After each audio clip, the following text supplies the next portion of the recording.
Um, Hello, everyone. It's great to be here today. My name is Osama Alsbishri, and I will talk with you today about public relations in Saudi Arabia. Let me share my presentation. Okay. Let me begin by introducing myself. So, my name is Alsbishri. I am first year doctoral student in international communication at the University of Florida.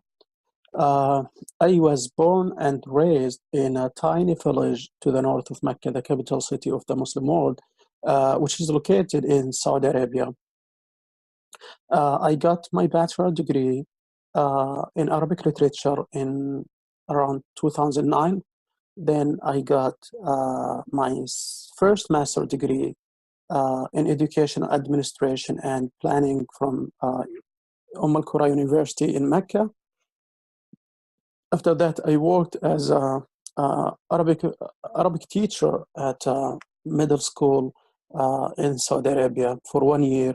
Then I worked as administrative assistant at King Abdulaziz University for almost 2 years.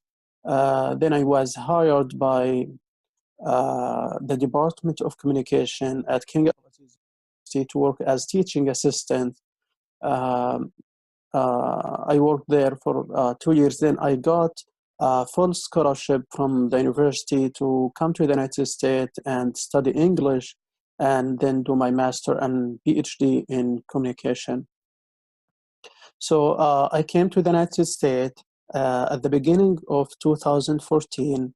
I started to learn English. I didn't speak any English at all when I came in 2014. So I started to learn English at University of Oregon. I spent 1 year over there. Then I moved to Lewis and Clark College in Portland, Oregon. Then I continued to study English for another year. In By the beginning of 2016, I came to University of Florida as master student in international communication. I just graduated 3 months ago. Uh, then right away, I continued to do my PhD in international communication at University of Florida. Uh, so this is a little bit about myself and my educational background. Um, regarding the Regarding the public relation, although I haven't worked as a full-time employee in media industry nor in public relation industry, but I have worked closely with several newspaper. I wrote some articles for newspaper, and I also I work on occasion with public relation department at King Abdulaziz University. Um, so today all my topic will be about public relations, but I'll give you an overview uh, about the country itself, its culture, education in Saudi Arabia, and some of the challenges for public relation practitioners.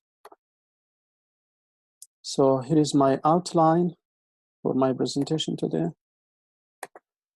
I'll give you an overview about Saudi Arabia, and I also discuss some of the common stereotypes that people have in mind about Saudi Arabia. Then I'm going to move to talk about education and public relations program in Saudi Arabia.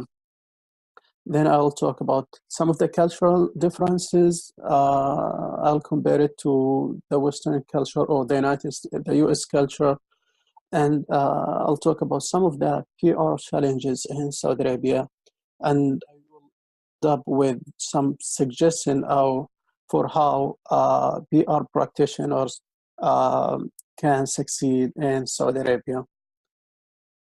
So let's begin with an overview of uh, about Saudi Arabia. So Saudi Arabia is one of the Middle Eastern countries, and it's located to the south of Syria and Iraq, and to the north of Yemen, and it's located in the Arabian Peninsula. The modern state of, or the modern Saudi states was founded in 1932 by King Abdulaziz University, um, who came and unified the tribes and territories in Saudi Arabia. He spent like 30 years to unify most of the Arabian uh, peninsula. Um, the Arabic is the spoken language in Saudi Arabia, and it is the official language. Not so many people speak English in Saudi Arabia, although we start to learn English in school since the elementary education, but teaching English or the quality of teaching English is really poor in Saudi Arabia. So you might find that people have a bachelor degree in English. This means they spent like 4 years of their life studying English. And when they come to the United States and take a placement test, they put them in level 2. So it's really poor quality when it comes to teaching English in Saudi Arabia. Um, um, the country is divided into 13 provinces. Uh, um, Riyadh is the capital city of Saudi Arabia. Jeddah, Mecca, and Ad-Dammam is one of the biggest cities in Saudi Arabia. And you may all know that Saudi Arabia is the birthplace of Islam. So Islam started from Mecca with Prophet Muhammad. Then he moved to Medina, so both cities are located in Saudi Arabia. So Saudi Arabia is the custodian of the two holy cities and two holy mosques in Islam. And even the Saudi king is called the custodian of the two holy mosques. This is his nickname. The Saudi currency is the Saudi riyal, and $1 is equal 3.75 riyal. As you know, most of you are familiar with Saudi Arabia as being one of the major oil producers in the world. So it is a leading producer of oil and natural gas. And oil contribute to like nearly over 93% of the budget revenues in Saudi Arabia. So it's so dependent in oil, and this has caused a problem to the Saudi Arabia, because whenever the oil prices come down, this is create an economic issue and panic in Saudi Arabia. So this is why Saudi Arabia recently launched its Vision 2030, and its main goal is to diversify its revenue and not depend solely on oil. The population of Saudi Arabia is around 32 million, and two-thirds of them are Saudi citizens, and there are nearly 10 million who are not citizens, are migrants, but they didn't grant, they don't have the citizenship. Finally, two-thirds of the Saudi Arabia are under the age of 30. And this is really important to know, because most of the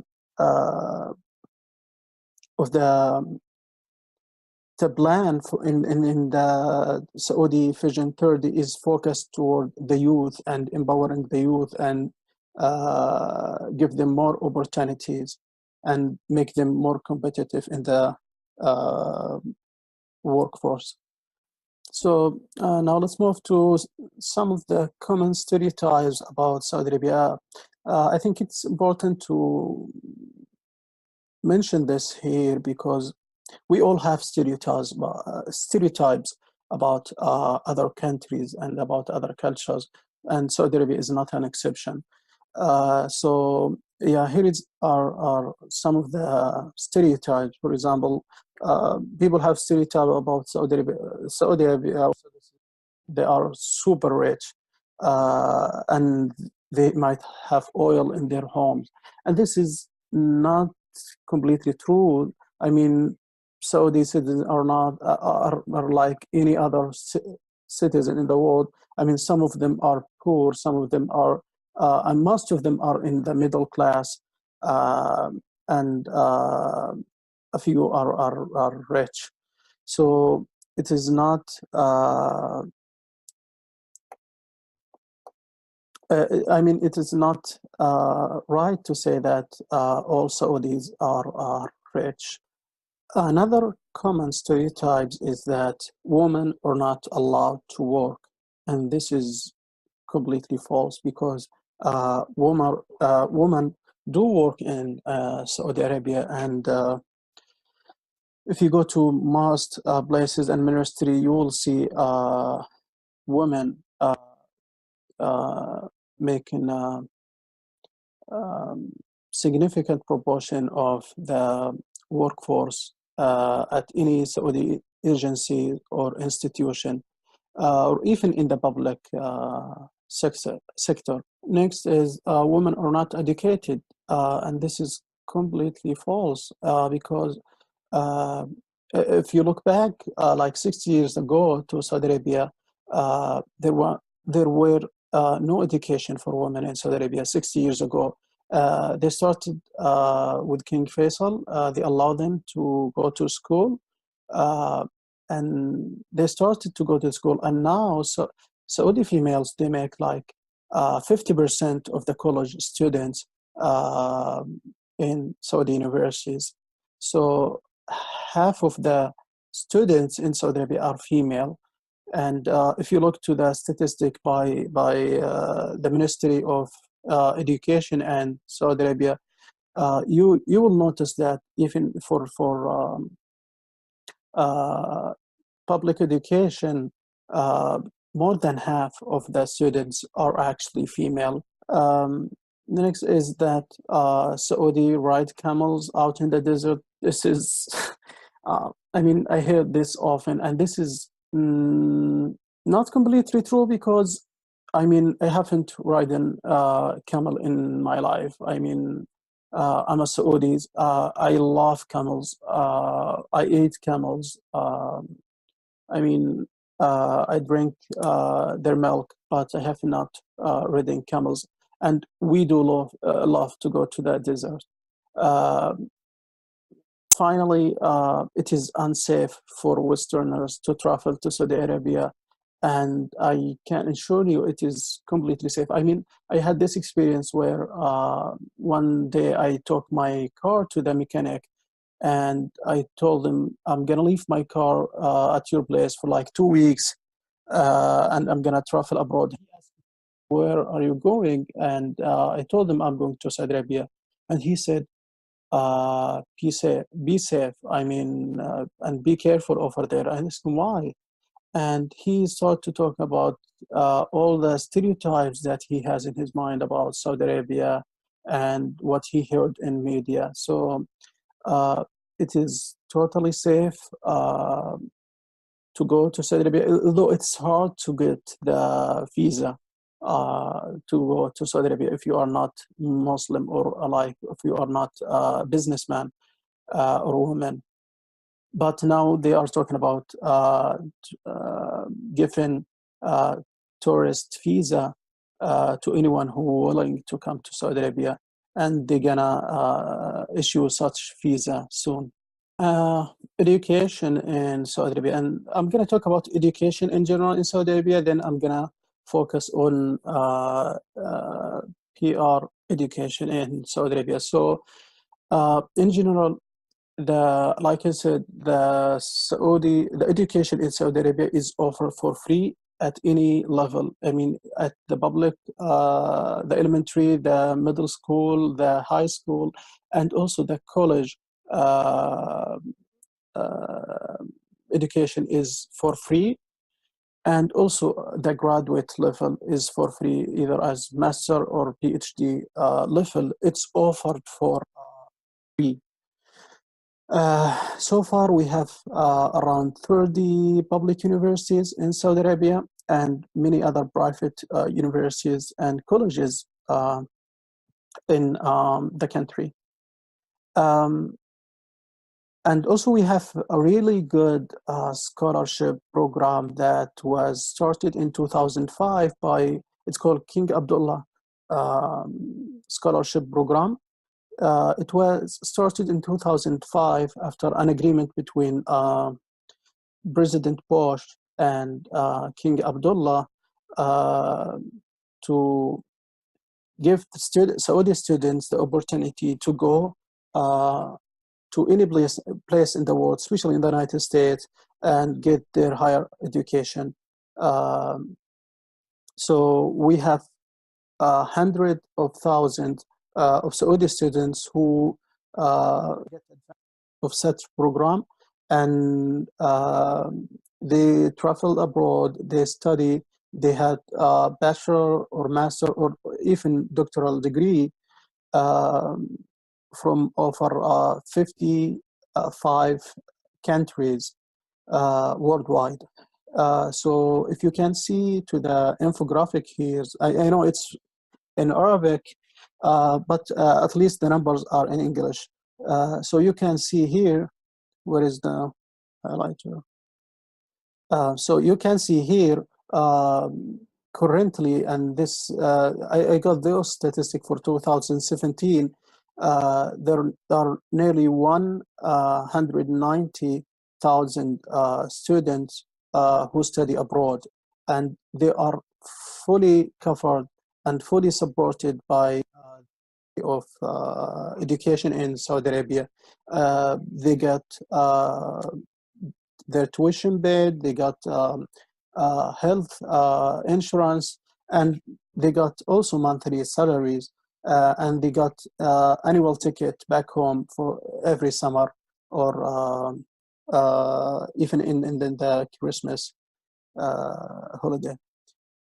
So in the United States, we have over 66,000 students, and with their dependent, they make up about 100,000 in total.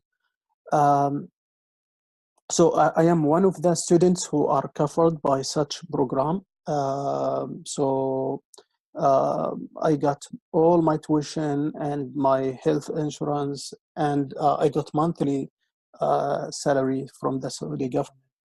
And this is one of the really good opportunity and one of the best educational opportunities that you can find in Saudi Arabia. Okay, speaking of PR in Saudi Arabia, we have a few, like I said, we have 30 public university, but we only have like 6 or 7 universities that is teaching mass media or public relation.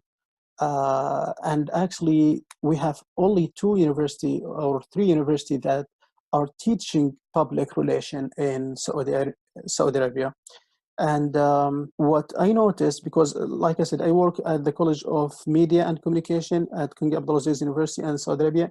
And what I noticed, there are is a lack of practical training for students, and also lack of graduate level program. So we imagine that in Saudi Arabia we are like how many population? 32 million.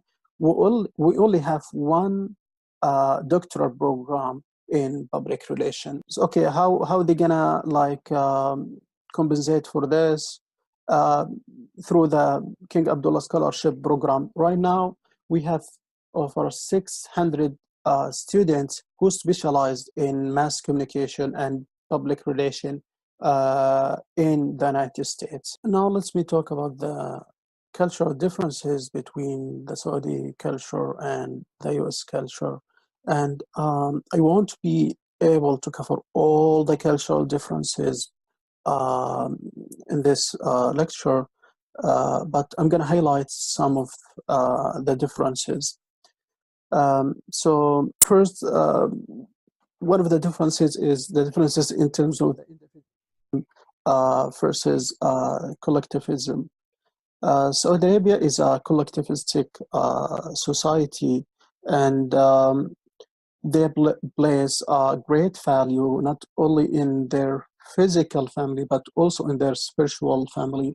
And member of the society act for the good of the group, um, not for the interest of the individuals. And this is reflected in long-term commitment to the member of the group. So a close family, extended family, or extended relationship. So loyalty is the most important trait in the collectivistic culture, and everyone is responsible for the other member of their group. So societies cultivate a good relationship. So the responsibility for the group members is built into the Saudi Arabian society, and decision in work setting often involve perception of one's group orientation. And you will notice oftentimes that family, friends, and connection will be given priority over business process in Saudi Arabia. And this is one of the issues in the collectivistic culture. The social system are highly formalized, and knowing a person place in society is more important than developing effective communication or effective media relation or communication campaign. Um, so they emphasize in the importance of the group rather than the importance of individual.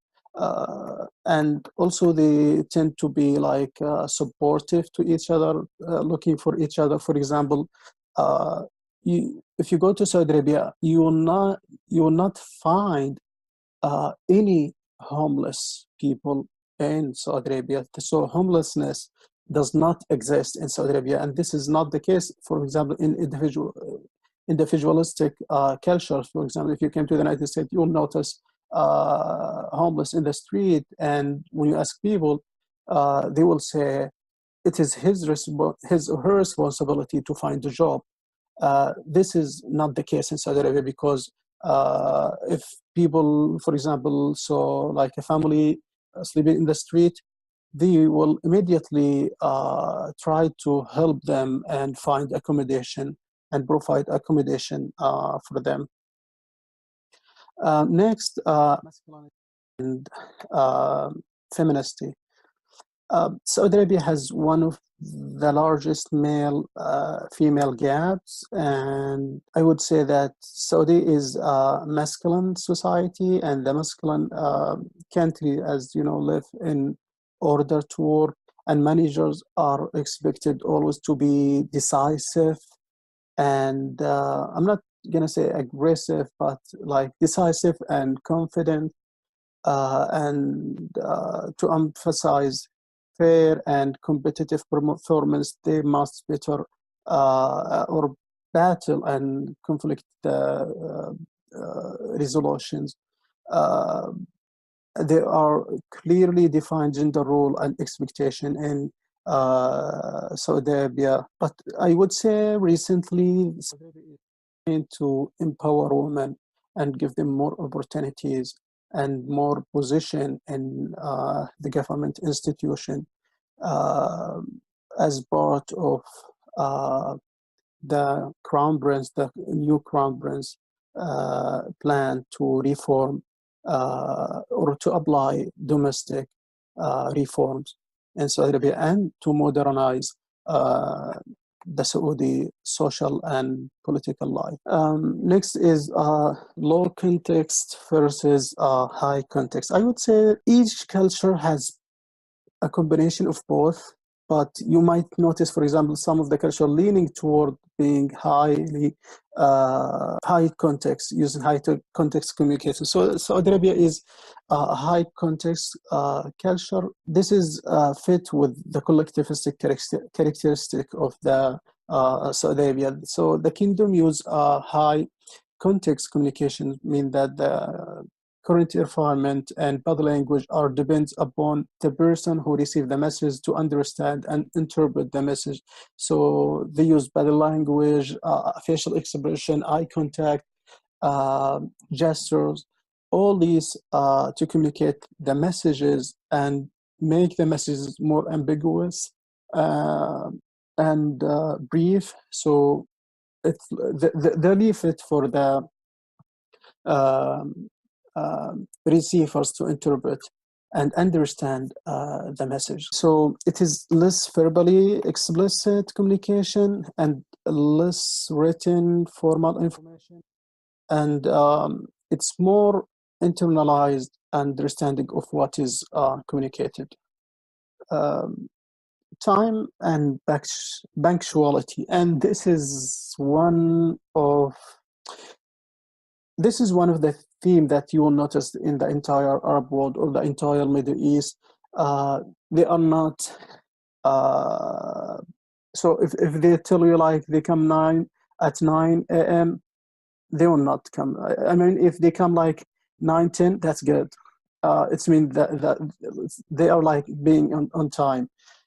So we're having issues in terms of punctuality, and most of the government institution work from 8 to 2 p.m. and the private sectors they usually vary, but sometimes usually they work from 9 to 5, and the work days from Sunday um, to Wednesday. So from Sunday to Wednesday and um, Friday. Friday and Saturday is a holiday. So we have a big issue in terms of punctuality. So if you are a public relation practitioners in Saudi Arabia, do not be frustrated if people did not show up on time. Next, emphasizing the past. I would say Saudi Arabia and most of the Arab culture is more attached to the past and to their ancestors. So they have great pride in their history and they trust the knowledge and judgment of their ancestors who effectively contributed to the science and knowledge of humanity. And also they established long lived empire. So they trust their ancestor sometimes more than so that sometimes they trust that their ancestors know more than what is known in the present. Uh, so it is important to be mindful of that and also take that into consideration when you are developing public relation campaign, and I'm going to mention that later. Next is resistance to change. In general, most of the conservative, Saudi Arabia is a conservative society. No one can deny that. But so most of the conservative society have some high resistance to change. We hear always that, for example, the religious establishment or some of the society's member, they resist women education in Saudi Arabia when it first announced 60 years ago. And they also resist the adopting the radio or the satellite or even the phone with camera. They almost resist anything. But with the current crown prince, Mohammed bin Salman, who came in 2015, he applied so much change in Saudi Arabia. For example, you might be familiar with that women are not allowed to drive in Saudi Arabia. They are now allowed to drive. And there is a lot going on in Saudi Arabia. Another thing is the cinema. There are no cinema in Saudi Arabia right now, but recently they announced that they will start giving permission to movie theater to be established in Saudi Arabia. All these changes have occurred in the past like 1 or 2 years, and we are hoping for more. And I noticed that the level of resistance has changed and follow uh, follow the lead of the political power.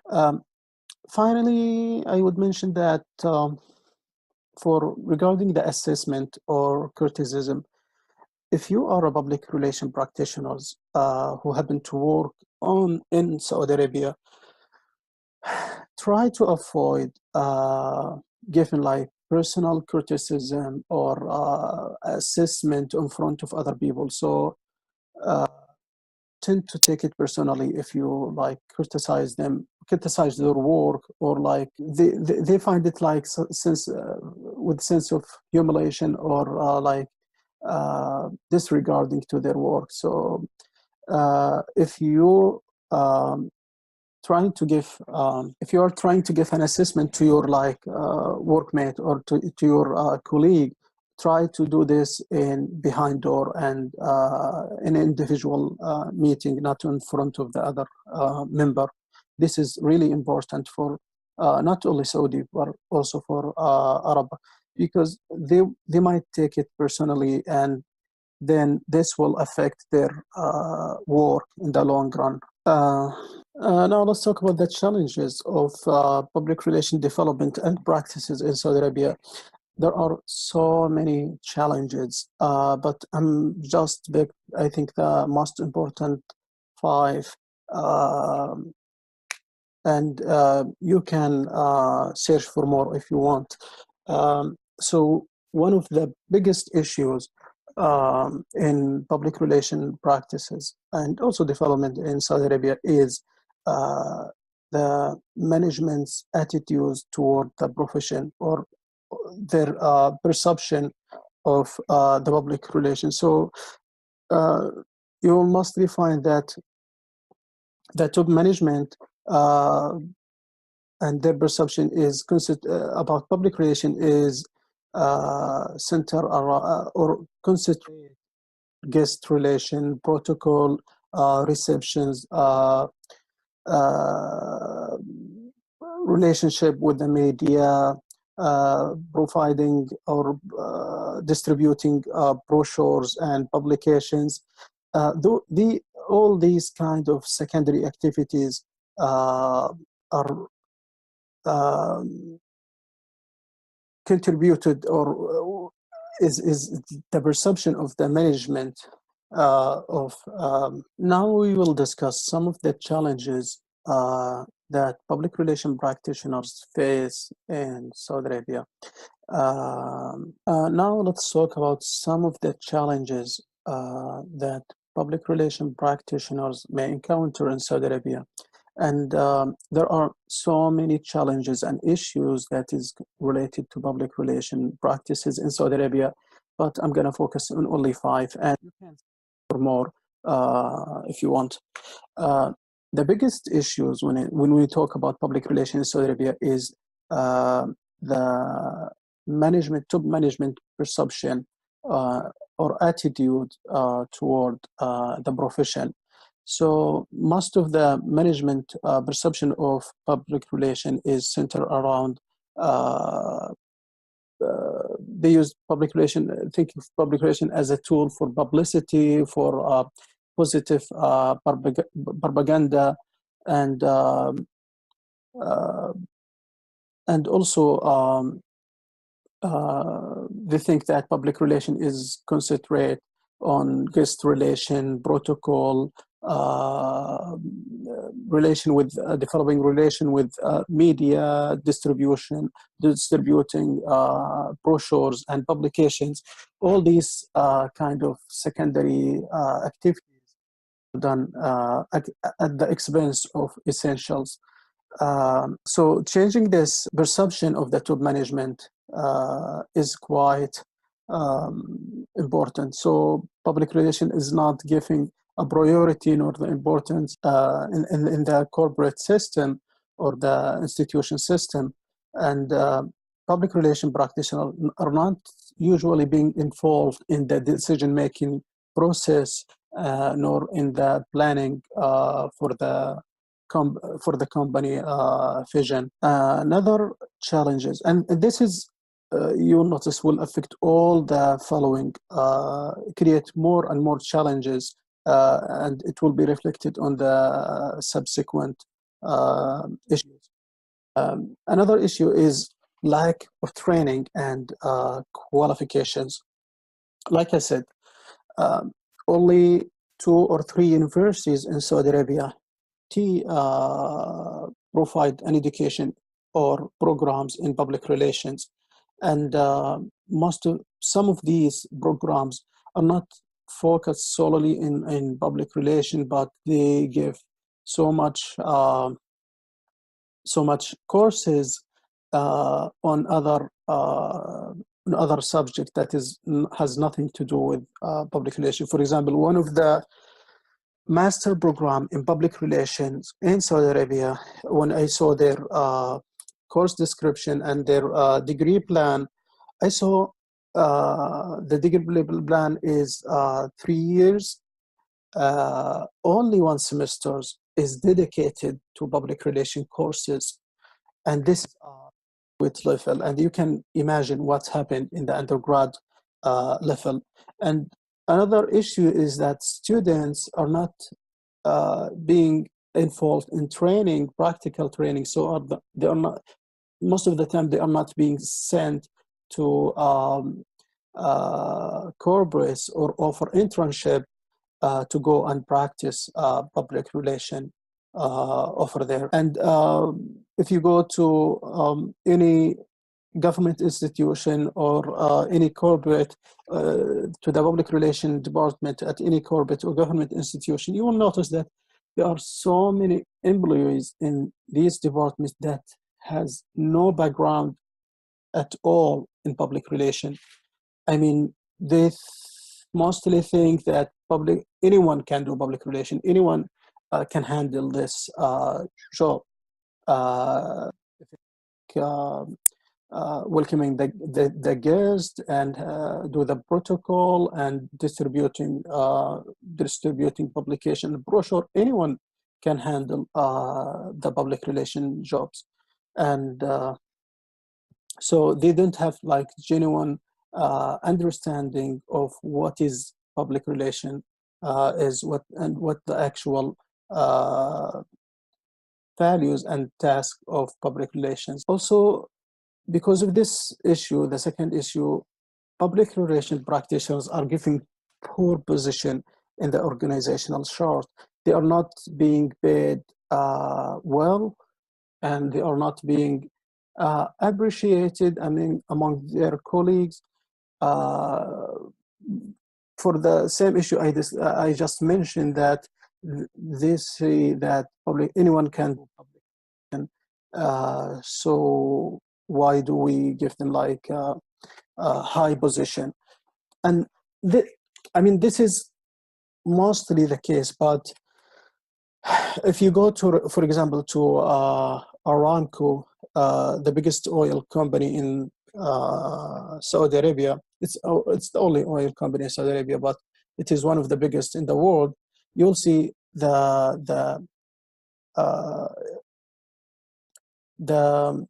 executive manager of Aramco was actually public relation practitioners like 20 or 30 years ago. So this is not a common case to find in Saudi Arabia, but it happened that in some of and actually Aramco is one of the best companies in Saudi Arabia when we talk about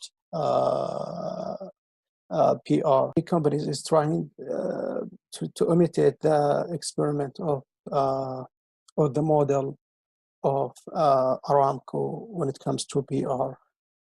Another issue with related to public relation, and this is actually an issue for many other fields like public relation, it's the high job security. So in Saudi Arabia, if you are an employee in Saudi Arabia, especially if you work for the government, it is hard for any manager to kick you out with the job if you are not being productive and perform well. So this is create an issue for many departments, especially in the public relation department. So if you are not being productive, you are not committed to your work, if you are not creative, if you are not, no one will pick you up and no one will can fire you, even your immediate boss or immediate manager. Finally, I would say the lack of resources, and this is one of the biggest challenges for public relation practitioners. We can talk a lot about resources. One of the biggest resource is the research.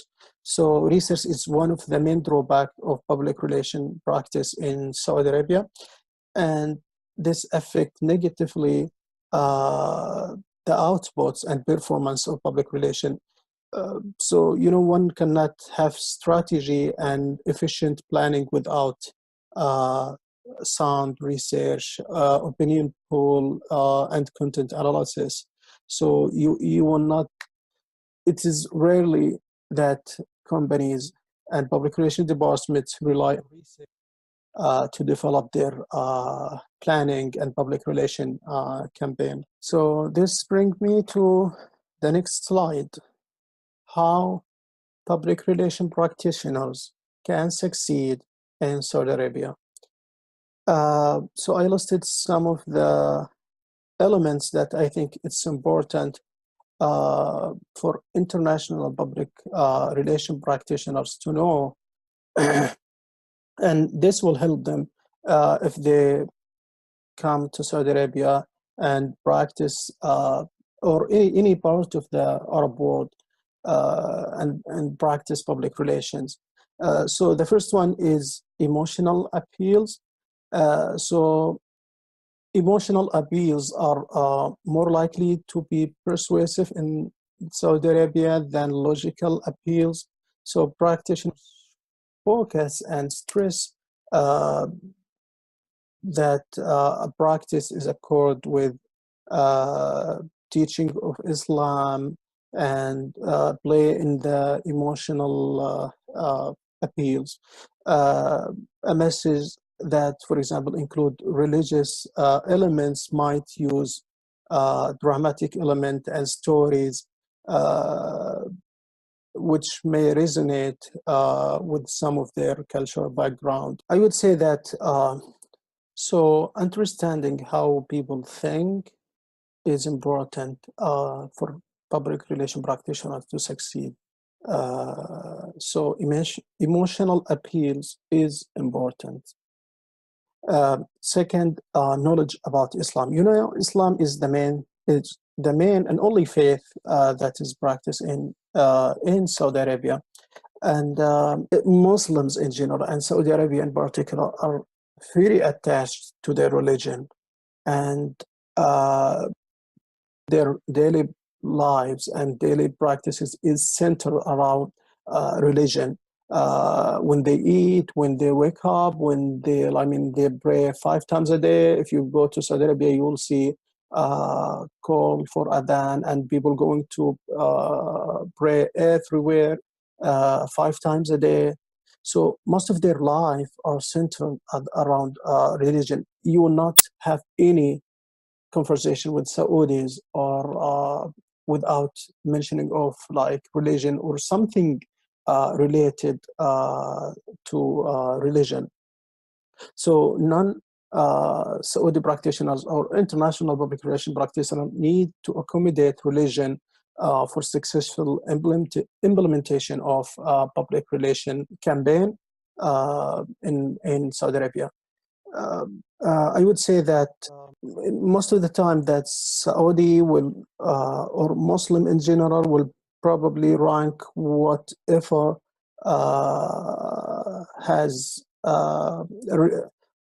whatever Allah or God and Prophet Muhammad say as more trustworthy than whatever parents, friend, clerics, media, or other would say. So, being mindful of that and trying to incorporate that into your public relation campaign would be more effective.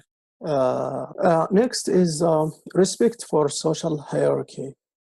It's important to understand the social order in Saudi Arabia and know that Saudi Arabia, for example, part of the culture is to respect the elder people and to give them like priority, to give priority to their family, having respect for authority, for example, for the teacher. I forget actually to show you a picture. I didn't comment in that picture. So if you see in this picture, so if you see this man here, this is the current king of Saudi Arabia, and he's bowing to kiss his brother hand. Uh, this is mm, I mean, this is common in Saudi Arabia to show respect for your older brother. I mean, my youngest brothers, they kiss my hand all the time when they see me, for example, and I kiss my mother hand, my father hand. This is you will notice this often in Saudi Arabia. So this is the king of Saudi Arabia, and he's actually bowing to kiss the the hand of his brother. And this is the crown prince of Saudi Arabia, and this is the Saudi ambassador to the United States. He's currently the Saudi ambassador to the United States, and he is kissing his brother hand because this is his older brother. And also, Saudi Arabia or in the Saudi culture, people have tremendous respect for their clerics. So if you notice this, this is the crown prince of Saudi Arabia, and he is kissing the forehead of one of the Saudi clerics.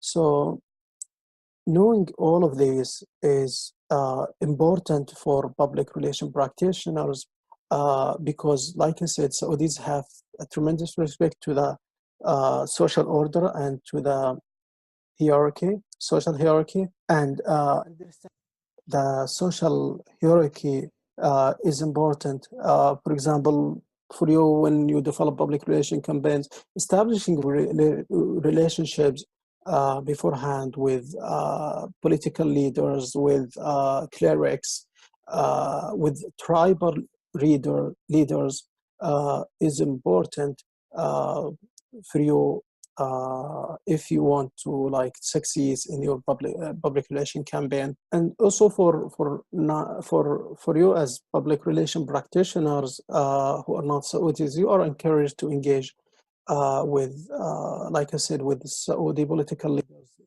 leaders and tribal leaders and also social leaders, and establishing such ties with those leaders might be helpful, if not in achieving change in attitudes of the people those leaders exercise power over. It might be helpful in keeping people attitudes or action neutral. And you need also to know that to approach those leaders with great it's important to approach them with great respect, showing their importance and influence on their trusted circle. Practitioners must never show to leader that establishing relationship with them is done with the purpose of, for example, achieving specific goals, even if it's implicitly understood by both parties. Uh, I mean, showing such intention will might be might be harmful, as it shows that relationships is built on materialistic aims, not on a goodwill. So knowing that is really important.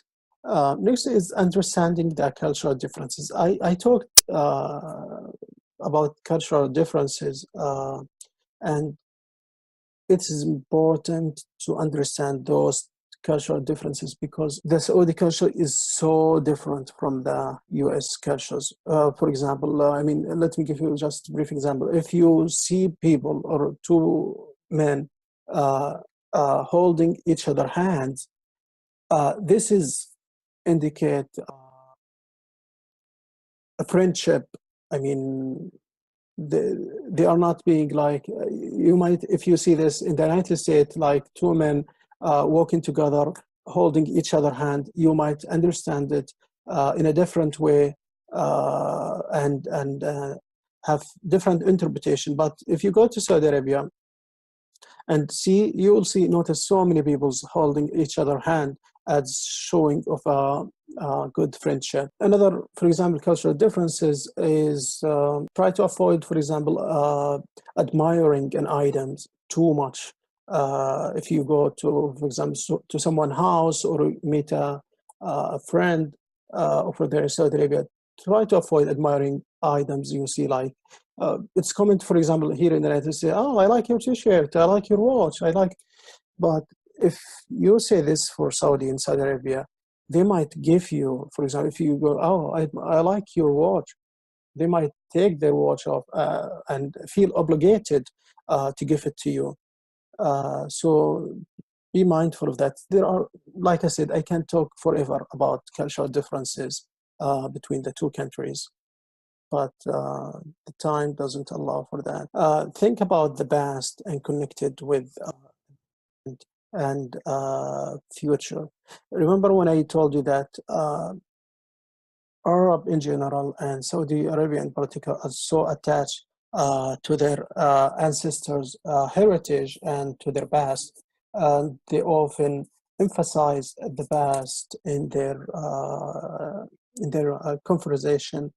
Um, so as a public relation practitioners, you may take advantage of that, like I said, because they have a great pride in their history. You may take advantage of that by try when you're developing public relation campaign, try to connect that to their history, try to understand their history, try to connect your messages to their history and emphasize that because this will give you an advantage in the long run. Finally, I want to end up with this: avoid politics. If you are public relation practitioners in Saudi Arabia, Saudi Arabia has different political system. It's not a democratic country. It has different political system than the one United States has. Uh, my advice to you is try to avoid politics in Saudi Arabia because it's so controversial to talk about politics and Saudi Arabia in Saudi Arabia because you might don't know what is the person who you are talking with think about, like democracy, for example. They might think that democracy is like a Western value that does not fit with the tradition of Islam. So, yeah, my advice to you in general is to avoid politics as much as you can. So, those are just brief suggestions for you as public relation practitioners.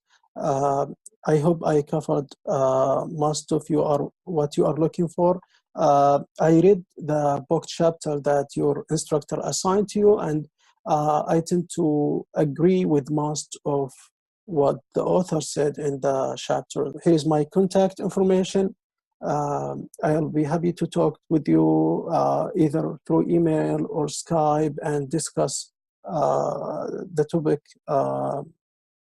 If you have any questions or you have any comments or anything you want to know more about that is related to Saudi Arabia, I will be more than happy to talk with. So that's it for my presentation. I hope you have enjoyed it so far. Thank you so much.